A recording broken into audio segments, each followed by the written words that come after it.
Muy buenas, estamos hoy presentando el primer podcast de Cómo llega a tu mesa. Hoy es nuestro inicio, el podcast de Cómo llega a tu mesa es un proyecto que hemos presentado al Plan Social Ence Terra y que, bueno, pues hemos sido elegidos y por eso hoy podemos estar aquí, de modo que debemos darle las gracias lo primero a Ence Terra. Aquí hoy estamos un conglomerado de empresas, Barodrón, de Daniel Rojo, Ismael Vigo, fotografía, que están ahí por detrás con las máquinas de los botones y con todas estas grabadoras, y yo que soy Manuel Calvo, representante de Grupo Espartana, para hacer un podcast rural, un podcast que os va a enseñar cómo llega la comida a vuestra mesa, pero muchísimo más.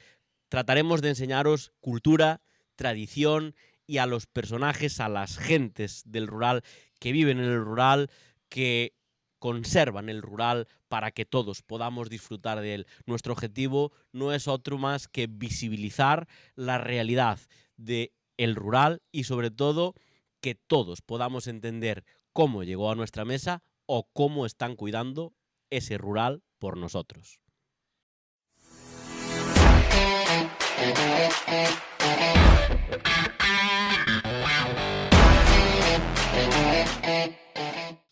Muy buenas tardes, hoy inauguramos este podcast que se llama Cómo llega a tu mesa y en esta primera grabación pues hemos hecho un viaje a la Galicia californiana, al sur de Galicia, al trópico de aquí de Galicia para entrevistar a una persona que es muy especial para mí, que yo fui su primera vez en la radio y hoy, como nuestro primer podcast, este podcast que como ya sabéis todos va a tratar de acercar el rural a todo el mundo, acercar toda la cultura, toda la tradición y todas las formas de vida para que las veáis de primera mano.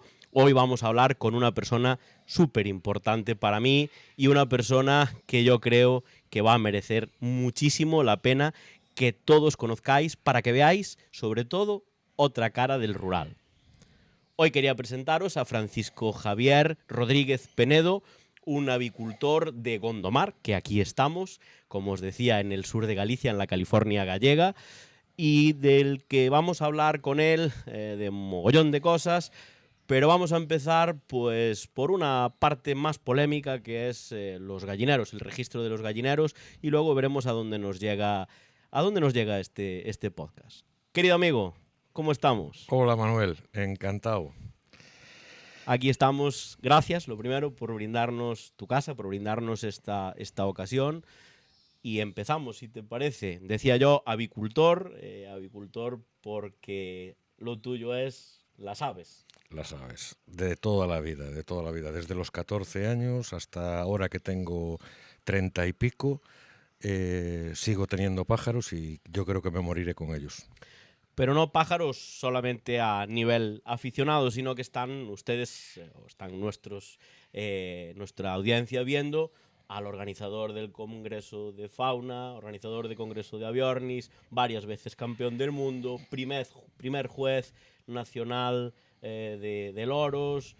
Vamos, una eminencia aquí en el mundo de las aves. Es lo que tiene llevar toda la vida, desde los 14 años metido en el tema de los pájaros, viviendo intensamente la cría y la tenencia responsable de en este caso, en mi caso, aves. Y bueno, pues empecé siempre con pájaros pequeñitos y a medida que tenía disponibilidad económica me fui metiendo en lo que es mi pasión, que es la cría en este caso la cría de loros. Pero sí, siempre con pájaros. Al final queríamos empezar este podcast hablando contigo, preguntándote a ti como avicultor, no convencional, pero avicultor también, ¿qué te parece el tema de los registros de gallineros que se implantó en Galicia el año pasado y que este año se está implantando a nivel nacional, ese polémico registro? Mira, yo soy un ferviente creyente de la tenencia responsable de animales. Pero aquí se tienen registros de absolutamente todo, para no registrar absolutamente nada. Es decir, en todos los organismos piden registros. Ahora con la ley de bienestar animal se crearon 9 registros. 9. Claro. y al final resulta que no están actualizados, no pueden llevarlos adelante. O sea, aquí todo el mundo quiere registrar absolutamente todo y fuera de España, fuera de Galicia, fuera de Europa, es el no registro de absolutamente nada. Evidentemente ha traído muchísima polémica y el problema es básicamente lo que tú nos dices, que al final hemos registrado nuestros gallineros, hemos ido a las oficinas agrarias, hemos dado todos aquellos datos, pero no sé si se llevará a cabo un registro, pues digámoslo así, de forma oficial. No lo creo por la cantidad de papeleo burocrático. Pensemos que Galicia, si la miramos en el SISPAC, en cada casa hay un gallinero, eso es indiscutible. Sí. La forma de vida y las tradiciones de Galicia son esas. Entonces, hay que mojarnos, ¿a favor o en contra? Yo estoy a favor si se dan razones por las cuales se registren. Es decir, ante una enfermedad grave de animales, una epidemia, el tenerlos controlados.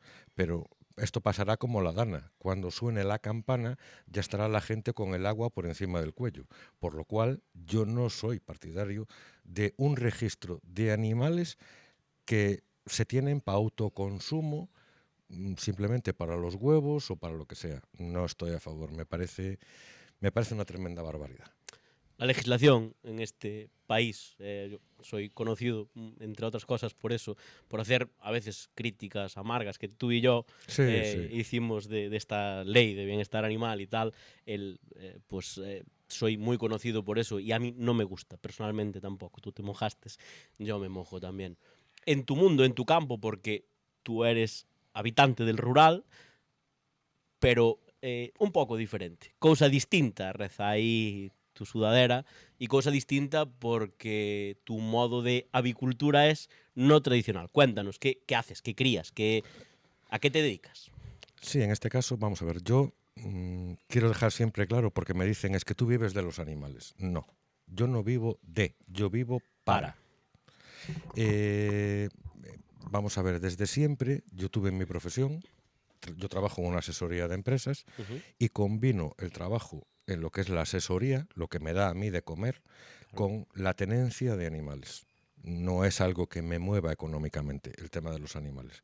Pero indudablemente yo creo en los proyectos de conservación, creo en la conservación de especies, creo que la tenencia responsable de animales, en este caso, es algo más que el criar por criar. Criar por criar es sacar ejemplares y punto. Ajá. Yo soy partidario de criar bajo una cría responsable, de decir, un estricto control de ADN en muchos ejemplares y ir a las características físicas de cada especie, no adulterarlas. Nos hablabas de, ahora mismo acabas de decir, pruebas de ADN. Para el gran público pues no sabrán de eso. De hecho, a mí me gustaría recalcar un poco, entrar en el tema de que, claro, toda esta cría de animales exóticos, loros en tu caso, citácidas, se hace con unos parámetros de pulcritud máximos. Es decir, no hay ninguna duda de que estos pájaros que tú nos enseñaste tengan un origen legal al 100%. ¿No es así? Sí, vamos a ver. Todos los ejemplares que yo tengo en mi aviario y que mis compañeros tenemos en toda España, habrá gente que sea pirata, pero eso es como en todos los sitios hay piratas. Pero para que la gente se dé una idea, cuando hablan de, es que tenéis los ejemplares indocumentados. Vamos a ver, el MITECO cambió la normativa, el Ministerio de Transición Ecológica, porque hasta el 2022 lo llevaba SOIBRE, que venía siendo aduanas. Comercio exterior. Bien, ¿cómo funcionaba en comercio? Una pareja de loros, tenemos que registrarlos con la documentación correcta. Si hay algo que esté incorrecto, ese ejemplar no se registra y nos decomisan los ejemplares, por lo cual todos estos ejemplares están registrados perfectamente. Bien, segundo punto, comunicar una vez al año a SOIBRE las parejas de cría. Una vez que ponen huevos, había el plazo de 10 días para comunicar la puesta de huevos. O sea, si ponen huevo, tienes que, antes de 10 días... comunicarlo. Y si no, tienes un problema ya. Cuando nace el pollo, a los 10 días, tienes el plazo de 10 días para comunicar el nacimiento de la cría. Y los ejemplares se suelen marcar o anillar a los 15. Ajá. procede a notificar a aduanas también, a Soibre, el anillamiento, el marcaje. La anilla viene siendo el DNI del ejemplar. El DNI, claro. O el microchip en caso de los perros. Efectivamente. Los inspectores de aduanas venían por casa y verificaban que se había cubierto la documentación toda correctamente y que esos pasos eran correctos. En caso de duda, se nos exigía pruebas de ADN a pagar nosotros de los progenitores y sus crías para demostrar que eran nacidos en cautividad. Siempre me pareció curiosa esa parte, porque yo creo que es uno de los pocos casos, tú que eres gestor, me lo puedes decir, en el que el ciudadano de a pie tiene que demostrar que es inocente. Sí, es que fíjate qué detalle, que para un lorito, que en el mercado puede costar 100, 200 euros, y para uno que valga 20.000, cualquiera, resulta que te pueden pedir pruebas de ADN que valen 450 euros, hacérselo a los 3 ejemplares, claro. Y yo me voy al registro civil, doy de alta a mi hijo y no me exigen las pruebas parentales. De paternidad. Evidentemente, al final, toda esa legislación pues se come a la gente de este mundo como se está comiendo la legislación a la gente de los gallineros. Tú, a nivel personal, con todo este tema de la legislación, ¿tuviste algún problema? ¿Tuviste algún caso? Sí, tuve varios. Ahora os los cuento, pero me está acordando ahora un detalle, y es que decías antes qué solución podía haber para el tema este de los registros. Yo creo que los políticos deberían de ser hijos únicos. ¿Cómo? A ver, explícame eso. Sí, hijos únicos, porque cuanto más familia tenga, más puestos de trabajo y más registros se crean. Vale. Partiendo de esa base, vamos.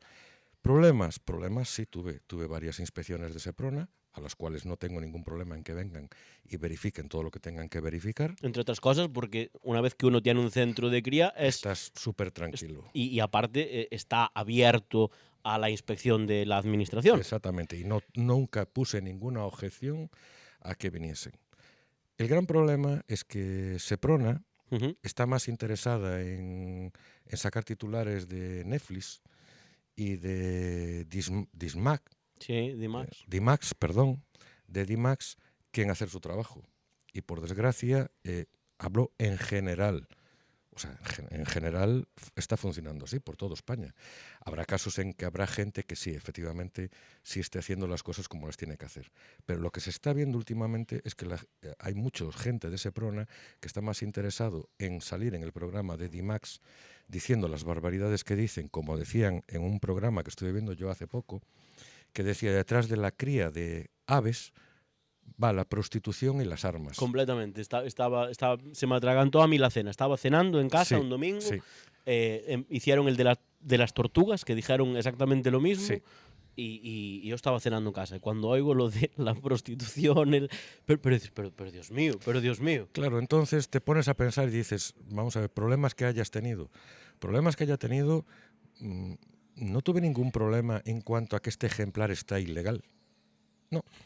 No, porque mira, yo y muchísimos criadores entendemos que ese es el funcionamiento. Cuando vas a adquirir un ejemplar o cuando te ceden un ejemplar, no vemos el ejemplar. Yo no veo el ejemplar.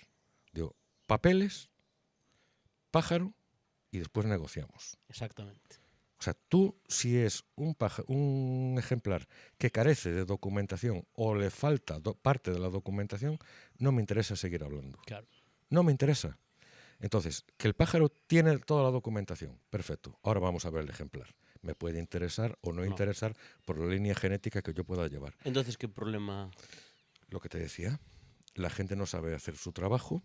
En el caso de Seprona, el 90% de las actuaciones que están teniendo últimamente son coordinadas con el Ministerio de Transición Ecológica, más interesado en acabar con la cría en cautividad por parte de criadores amateur, digamos que pagan de su bolsillo su afición, claro, y llevan todo esto adelante sin ni un céntimo de subvención, que en proyectos de conservación como los que están haciendo el Miteco, es decir, el Miteco primero impide criar, por ejemplo, urogallos y después resulta que ellos crean un centro en León para la cría de urogallos. ¿Y crían? Ellos crían. Bueno, sí, 7 millones de euros se gastaron en 2 años y sacaron, perdón, en 3 años y se sacaron 2 urogallos. Hombre, en Suiza yo sé de criadores que venden los urogallos a 500 euros. Estos nos costaron a todos los españoles 3,5 millones de euros. O sea, que en sí, el urogallo no es complicado de criar. No, aquí hay criadores que los están criando, aquí en España. Entonces no entiendo por qué, vamos a ver, si todos los criadores nos ofrecemos para criarlos gratuitamente y donar las crías para que sean sueltos en libertad en proyectos de conservación serios, a coste cero, bueno, no entiendo, sí entiendo. ¿Por qué se hacen estas cosas? Porque no lo hace el propio Ministerio de Transición Ecológica, lo hace una empresa como es Traxa para el Ministerio de Transición Ecológica. Y Traxa tiene muchas Jessicas que alimentar. Bueno, pues ahí queda. Entonces, en cuanto a los problemas que tú tuviste o que tus compañeros tuvieron, al final, porque claro, tú abriste varios titulares de prensa. Sí. El primero feliz y ya el segundo menos feliz. Cuéntanos esa parte, por favor, que yo creo que es algo que todo el mundo tiene que saber. Sí, en nuestro caso fue que yo hacía 14 años que tenía 2 parejas de Coracosis basa, muy difíciles. Es un loro prehistórico, es el más prehistórico que hay porque es de la zona de Madagascar, donde no entraban ni salían animales salvo las ratas y los ratones que fueron introducidos por el hombre. El resto de animales son endémicos de esa zona. Bien. Loros negros, para que todo el mundo Efectivamente, es un loro negro que hasta no es muy vistoso para quien no le gusta. A mí me apasiona, pero para quien no le gusta. Y conseguí criar con ellos 3 crías. El primer año, bueno, eso fue un boom, salimos en todas las noticias, porque estamos hablando de ejemplares que a lo mejor ese mismo año en Europa se habían criado 6, 7 ejemplares. En Europa estamos hablando. Y 3 habían sido aquí. Uno en Portugal y otro en casa de un compañero de Francia, de Manuel, que además los conocemos a todos. Todos los criadores de Coracosis basa tenemos un grupo a nivel mundial que también tengo que decirte que, por ejemplo, a nivel libertad en su país de origen están casi siendo extinguidos por la mano del hombre porque está invadiéndole sus hábitats. Claro. Y en cautividad hay menos de 300 ejemplares en todo el mundo registrados, porque tengo constancia de los registros. O sea que es un hito criar estos bichos. Efectivamente, es muy complicado. Y eso fue en el 2021. ¿Consigues criar? Sí, y muy bien, salen periódicos, titulares y todo el tema. En el 2022 vuelvo a criar y resulta que, bueno, por mi trabajo, yo trabajo en una asesoría de empresas, estoy trabajando de 8 a 3 de la tarde, las crías, los huevos de estos pájaros y de otros son incubados y al ser incubados cuando nacen tú tienes que darle desde las 7 de la mañana hasta las 12:30 de la noche, los 10 primeros días, cada 2 horas y media le tienes que dar una toma de papilla. Cada 2 horas y media hay que darle comer al bicho. Sábados y domingos, porque los sábados y los domingos también comen.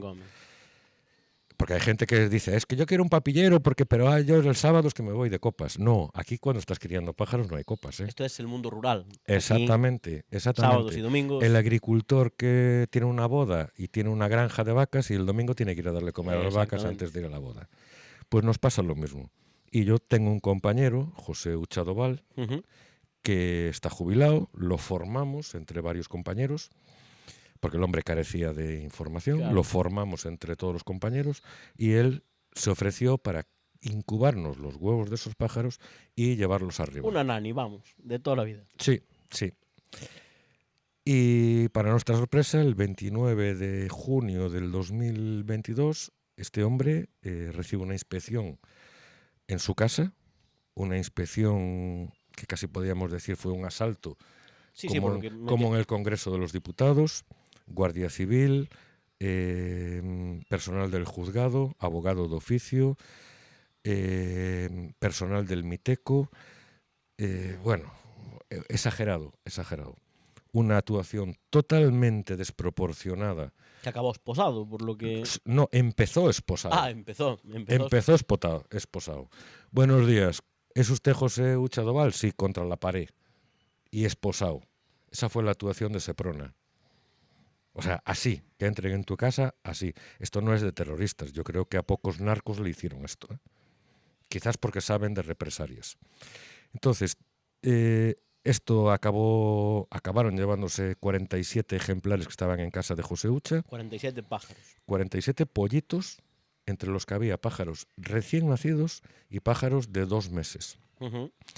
Se los llevaron al Zoo de Vigo, que carecía de absolutamente todo, Para porque alimentar a los primero bichos. llevaron los pájaros y después llamaron por teléfono si le podíamos prestar las criadoras, las incubadoras y darle la alimentación, O sea que, porque ellos no tenían. claro, o sea que te incautan los pájaros y no tienen el material necesario para... Efectivamente. Vale.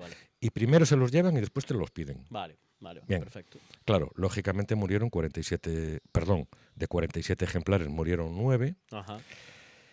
Y bueno, muchos ejemplares decían que, en todos los ejemplares decían que es que estaban ilegales, que carecían de documentación. Todos los pájaros, como dije antes, llevan una anilla que se le pone antes de los 15 días y a partir del día 17-18 no puede ser sustraída de la pata, salvo que se corte. Esa anilla es el DNI del animal y esos DNIs se registran en el Ministerio de Transición Ecológica. Había personal del Ministerio de Transición Ecológica en la operación y resulta que siguen manteniendo de que esos animales son ilegales. Nosotros, una vez notificamos al Ministerio de Transición Ecológica del anillamiento de los ejemplares, pedimos el certificado de cría en cautividad, que es el documento que expide el Ministerio de Transición Ecológica, donde se demuestra que esa ave es legal y ha nacido en cautividad. Nosotros, con los documentos en la mano, expedidos por el Ministerio de Transición Ecológica, y el Ministerio de Transición Ecológica diciendo que son ilegales. O sea, que primero te dicen que son legales, sí, y luego son ilegales. Efectivamente. ¿Por qué pasó todo esto? Porque el Ministerio de Transición Ecológica le pidió las competencias al SOIBRE, donde había 270 inspectores y personal en toda España, y el Ministerio de Transición Ecológica tiene a 5 personas en Madrid. Muy bien. Entonces, subcontrata con Traxa. Y los de Traxa, en este caso, ni la O con un canuto. Muy bien. Porque no sabían de lo que estaban hablando. Para poder entendernos mejor, te voy a explicar un ejemplo muy breve y creo que le va a quedar a todo el mundo clarísimo. Si yo en mi casa tengo 225 coches y viene la Guardia Civil a incautarme los coches y viene con personal de tráfico, lo que hacen es, por la matrícula del vehículo, ¿Y el número de chasis? o por el número de chasis, identifican el propietario. Claro. Bueno, pues eso es la identificación en las anillas. Consecuencia de todo esto, murieron 9 ejemplares, un proceso judicial que se alargó porque la señora jueza no sabía ni por dónde andaba. Claro. Flipando nadie, también, porque ella... Sí, nadie quería meterle el dedo, llevar este tema adelante. Y bueno, pues todo esto se tardó 1 año y 4 meses porque al final nos tuvimos que cabrear y nos imputaron a 5 personas, al final nos desimputaron, bueno, un desbarajuste que podíamos estar hablando 3 horas y media. En noviembre del 2023 nos sale la resolución diciendo que tenemos razón, que todo está legal y que el asunto se queda en nada. O sea que recopilamos, entran en su casa, rollo, como decías tú, narcos, esposan a un señor jubilado con una edad, se llevan los pájaros, esos pájaros, aún por encima no tienen nada con lo que cuidarlos, vosotros le cedéis las cosas, esos pájaros se mueren y después de todo eso no ha pasado nada. No, sois todos... sale la sentencia diciendo que todos los ejemplares eran legales y que esto estaba bien hecho. Sí, pero ¿cómo puede pasar eso? Dios mío. En un Estado de Derecho no debería de pasar, pero como España el derecho lo tiene en el Estado y el Estado está en Barcelona y pasan todas estas cosas y se permite que pasen, porque no había ningún guardia civil que tomase cartas en el asunto, a ningún mando de la provincia de Pontevedra, de Galicia o España que tomase cartas en el asunto, en el abuso que cometieron ya para entrar en las instalaciones de José Ucha, porque no lo dije al principio que se me pasó, para entrar en casa de José Ucha, a Ucha se le acusaba de de dos temas. Uno era de que José Ucha estaba criando unos pájaros que no tenía sus parentales y que tenían una nota de prensa donde decía en la nota de prensa que José Ucha está criando unos Coracosis basa y José Ucha no tiene Coracosis basa. Y aportaban recortes de un periódico, de este periódico, donde pone que el propietario de los ejemplares es Francisco Javier Rodríguez Penedo y quien está criando los ejemplares es José Ucha. Aparte, la otra razón de peso para imputarnos un delito de tráfico de animales, según nos dijo la jueza, era que por la proximidad a Portugal se podían haber estado trayendo aves de Portugal y dándolas de alta aquí como que eran hijos de nuestros ejemplares, por la proximidad a Portugal. Claro, por la proximidad a Portugal ya somos... Bueno, claro, yo te decía antes que en sede judicial y se le dijo así de claro, yo tengo amigos en Santander y por la proximidad al País Vasco no son de ETA. Entonces... Evidentemente. Es que, claro, me parece absolutamente kafkiano todo este tema que, claro. que está, pues... Claro, en mi caso fue 1 mes y medio de baja, cogí una depresión que se me caía el mundo encima. José Ucha tenía el pelo negro y desde la frente, un poco más para arriba de las cejas, el pelo negro, lo tiene totalmente blanco y tiene la mitad. Claro, no, porque es que al final es una condena en sí mismo el papeleo, la burocracia, el sede judicial, abogados y el sentirte realmente claro. pues como un narco. Que me claro. perdonen los narcos. Claro, y ahora en enero, en junio del año pasado, presentamos una querella contra toda esta gente. Antes te dije mal, la resolución no fue en octubre, sino que fue en marzo del 23. Vale. Y en junio del 23 le presentamos una denuncia en los juzgados de Vigo, querellándonos, en primer lugar, contra los 3 guardias actuantes de Seprona, contra la propia Seprona. Después diré los delitos que se le acusan a cada uno, contra el Ministerio de Transición Ecológica, contra 5 personas del Ministerio de Transición Ecológica en concreto, por sus actuaciones, contra Traxa y contra el Zoo de Vigo. Madre mía, vaya liada. En macho. toda esta gente nosotros denunciamos la imputación en el caso de los guardias de Seprona de hasta 9 delitos, como es manipulación de pruebas, ocultación de pruebas, que tuvieron ocultación de pruebas, es haber esposado uso de poder, haber esposado a Ucha. Sí, porque era necesario. O Ucha se resistió en ese momento. En ningún momento. Y además, la misma Seprona en el acta hace constancia de que Ucha en ningún momento se mostró agresivo y en todo momento se mostró colaborador, firmado por ellos. Y todo esto fue admitido a trámite. El único problema es que de Vigo dijeron que los hechos se habían producido en Porriño, entonces... Burocracia. Sí, entonces que tenía que ser en Porriño. Pero para decir esto que estoy diciendo ahora tardaron 6 meses. 6 meses. 6 meses. La justicia no es lenta. Se ralentiza dependiendo el grado de persona a la que tú estés denunciando.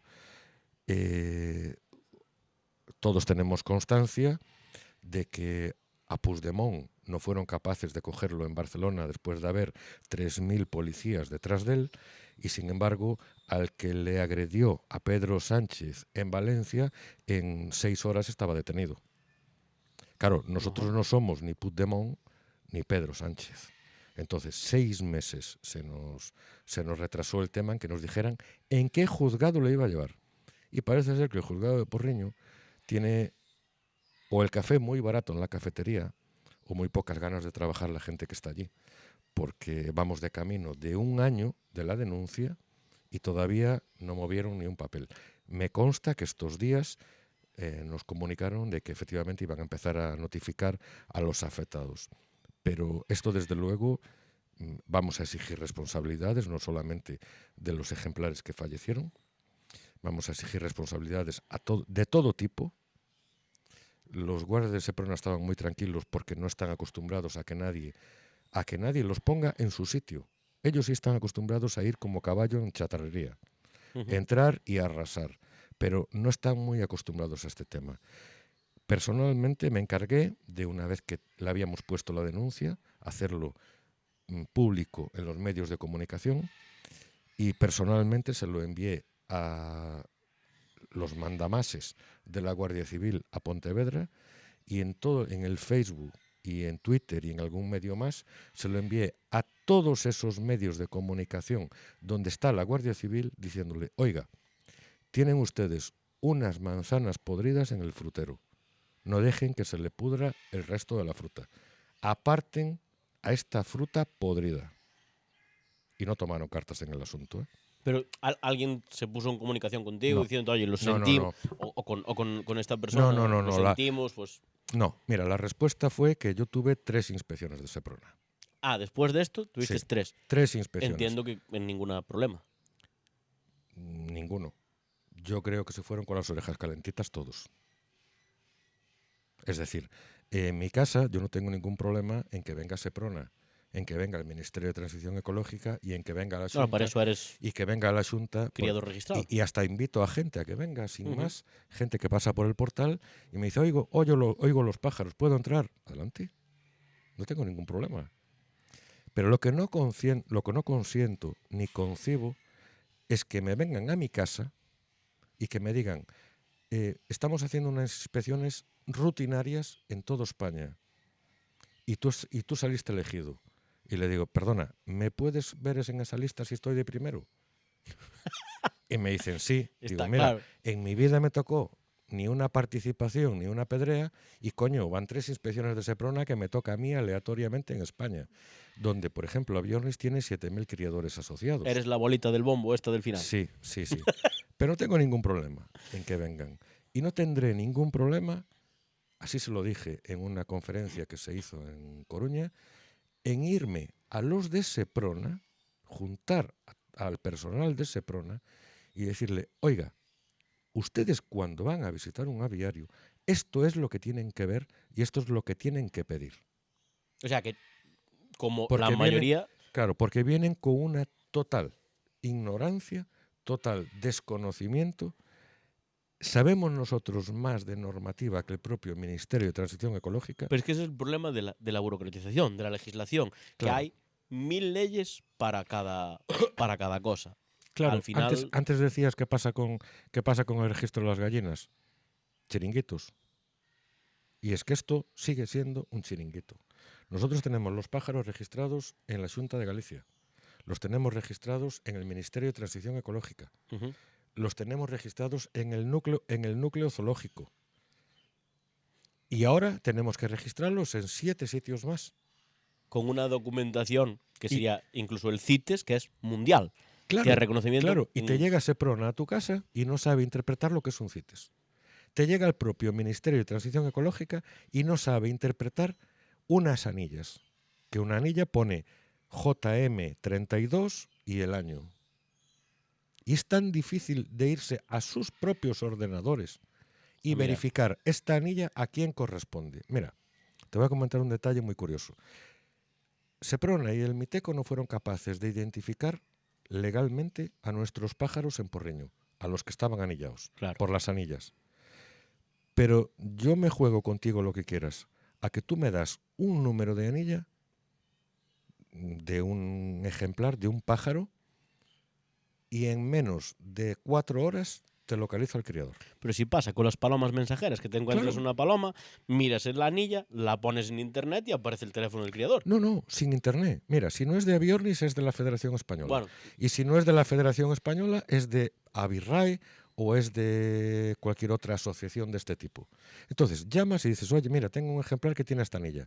¿Me puedes decir quién es el titular? O le dices al titular, por protección de datos no te lo dicen, pero le dices al titular que por favor me llame a este número porque tengo el ejemplar suyo.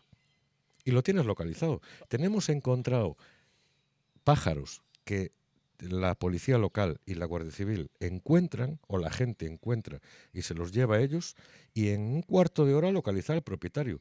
Y sin embargo, el Miteco, que tiene toda la información, no es capaz de identificarlo. Mira, esto van a tener que demostrarlo en el juzgado. A mí me llegó una notificación del Miteco, del Ministerio de Transición Ecológica, en el mes de noviembre del 22, diciendo que no me daban de alta un ejemplar, ni me podían dar información porque yo estaba inmerso en un proceso judicial acusado de tráfico de animales. Y a mí la notificación donde me imputaron me llegó 3 meses y medio más tarde. Maravilloso. ¿Cómo es que sabían ellos que yo estaba imputado? Ahí queda esa grandísima injusticia que yo creo que tiene que salir a la luz y este medio pues os va a dar siempre que lo necesitéis. El día que salga me corto la coleta. El día que salga. Prometido, ¿eh? Prometido. Mira que volvemos, ¿eh? Llevo 5 años con la coleta, pero el día que salga, en sede judicial, prometo llevarme una máquina de cortar, de estas de afeitar, y cortarme la coleta. Porque a mí el pelo no se me cae por seprona ni por el miteco. Porque, como dije antes, yo hago la cría y tenencia responsable de animales. Me lo cortaré yo, pero jamás se me puede caer el pelo por tener un animal ilegal ni por ejercer la cría ilegalmente. Ahí queda. Al final de este podcast, pues queremos hacerte unas preguntas para que te vayas de aquí y todos te conozcan un poco más. Dime, ¿qué no puede faltarte en tu vida? ¿Qué necesitas como agua de mayo? Las plumas. Las plumas. Yo cuando me casé le dije a mi mujer, te recuerdo que no tengo ningún problema en irme a vivir contigo a una casa, a un piso, a donde sea, porque me quiero casar contigo. Pero te recuerdo que estaban los pájaros antes que tú. A donde me quieras llevar, tiene que haber sitio para mis pájaros. Primero los pájaros y luego el resto. ¿Rural o urbano? Totalmente rural. Me da repelús, con todos los respetos, irme a Madrid, me bajo del avión y ya estoy estresado. Lo mejor y lo peor del rural.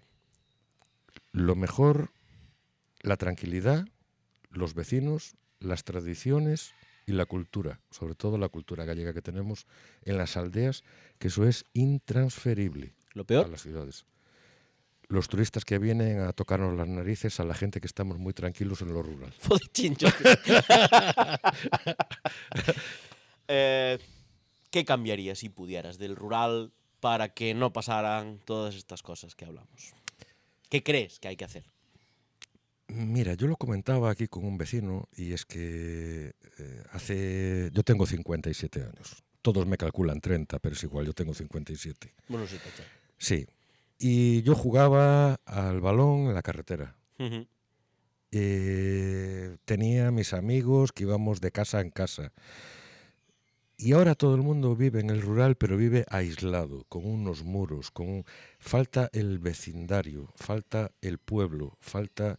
Yo siempre digo que la mía es la última generación que nació en un rural libre, en un rural en el que se podía comprar, se podía vender, se podía hacer aguardiente en casa, que hoy es un delito penadísimo por la ley, y venderla. En ese rural, como dices tú, en casa de mi abuela, los vecinos entraban, cogían lo que necesitaban, un hacha, lo que fuera, se lo llevaban y las puertas estaban abiertas. Estoy completamente de acuerdo contigo. En ese rural. Hay una cuestión que la gente que vea esta grabación no va a poder verlo, pero tú lo vas a poder ver. Yo cuando vine a esta casa, yo vivo en casa de la que era la casa de mis suegros, y cuando vine a vivir a esta casa me quedé enamorado de un detalle, y es que la finca está cerrada totalmente. Y para ir de nuestra casa a la casa del vecino, tenemos que bajar el portal y volver a subir. Sí. Si te fijas allí en la esquina, ves un portal. Claro. Tenemos un portal entre la finca del vecino y la nuestra, para ir a tomar café a casa de él o que él venga a la nuestra. Un rural de verdad. Eso es lo que echo de menos. ¿Película favorita? Indudablemente, Alcatraz. Alcatraz.